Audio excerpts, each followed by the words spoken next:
പറഞ്ഞിരിക്കുന്നത് 72 ക്രിമിനൽ കേസുകളാണ്. ജനങ്ങൾക്ക് വേണ്ടി സമരം നടത്തിയതിന്റെ പേരിൽ ശ്രീ രാഹുൽ മാങ്കൂട്ടത്തിനെതിരായി. ഞാൻ ചോദിക്കട്ടെ, രാഹുൽ മാങ്കൂട്ടത്തിൽ സ്ഥാനാർത്ഥി എന്ന നിലയിൽ സമീപകാലത്ത് ആർക്കെങ്കിലും ഇങ്ങനെ ഒരു ദുരനുഭവം ഉണ്ടായിട്ടുണ്ടോ?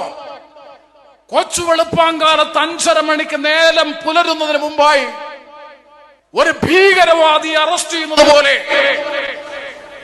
ഒരു ഏറ്റവും ഭീകരനായിട്ടുള്ള കൊലപാതകയെ അറസ്റ്റ് ചെയ്യുന്നത് പോലെ സായുധ പോലീസ് വീട് വളഞ്ഞ് വന്ധിയായ തന്റെ മാതാവിന്റെ മുമ്പിൽ ബെഡ്റൂമിനകത്ത് അടക്കം കടന്നു എന്ന് യൂത്ത് കോൺഗ്രസിന്റെ സംസ്ഥാന പ്രസിഡന്റ് കൂടിയായിട്ടുള്ള രാഹുൽ വെളുപ്പിന് 5:30-6 മണി സമയത്ത് അറസ്റ്റ് ചെയ്ത് റിമാൻഡ് ചെയ്ത് കൽത്തുറുങ്കിൽ അടക്കുന്നു.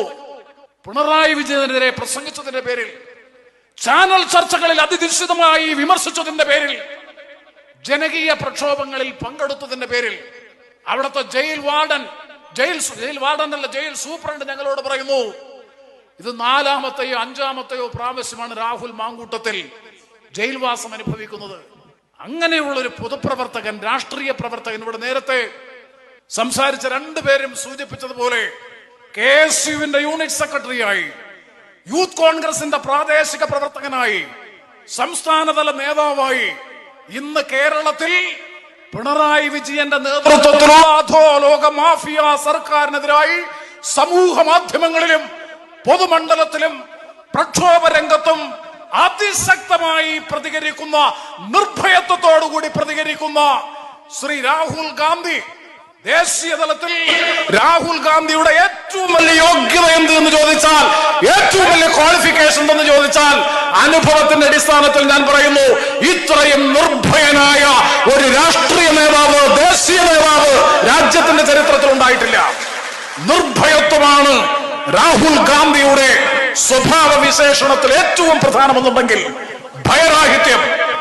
ശരിക്ക് വേണ്ടി, സത്യത്തിന് വേണ്ടി, നീതിക്ക് വേണ്ടി പാർശ്വവൽക്കരിക്കപ്പെട്ട പാവപ്പെട്ടവന് വേണ്ടി നിർഭയത്വത്തോടുകൂടി ശരിക്ക് വേണ്ടി പ്രതികരിക്കാനും അതിനുവേണ്ടി പ്രവർത്തിക്കാനുമുള്ള അതിശക്തമായ ആർജവം, അതാണ് ശ്രീ രാഹുൽ ഗാന്ധിയെ മറ്റുള്ളവരിൽ നിന്ന് വേറിട്ടവരാക്കി മാറ്റി തീർക്കുന്നതെങ്കിൽ, സമാന സ്വഭാവത്തിൽ വളർന്നു വരുന്ന, നിർഭയമായി ശരിയുടെ പക്ഷത്ത്, നീതിയുടെ പക്ഷത്ത്, ധാർമ്മികതയുടെ പക്ഷത്ത്, ജനപക്ഷ രാഷ്ട്രീയത്തെ പിൻപറ്റി അതിനുവേണ്ടി നിലകൊള്ളുന്ന സാഹസികമായ സമരങ്ങളിലൂടെയും പോരാട്ടങ്ങളിലൂടെയും ഈ ഗവൺമെന്റിന്റെ പ്രത്യാക്രമണങ്ങളെ ഫലപ്രദമായി പ്രതിരോധിക്കുന്നതിൽ ഐക്യ ജനാധിപത്യ മുന്നണിക്ക് ചൂടും ചൂരും നൽകി, ഊർജം നൽകി ഈ ഗവൺമെന്റിനെ പ്രതിരോധത്തിലാക്കിയ രാഹുൽ മാങ്കൂട്ടത്തിനെ പരാജയപ്പെടുത്താൻ എന്തെല്ലാം അവസരം കിട്ടുമോ ആ അവസരങ്ങൾ മുഴുവൻ ഉപയോഗിക്കുമെന്നാണ് AK ബാലൻ പറഞ്ഞത്. തല്ലാനായാലും കൊല്ലാനായാലും എല്ലാ അവസരങ്ങളും ഉപയോഗിക്കുമെന്ന് പറഞ്ഞാൽ,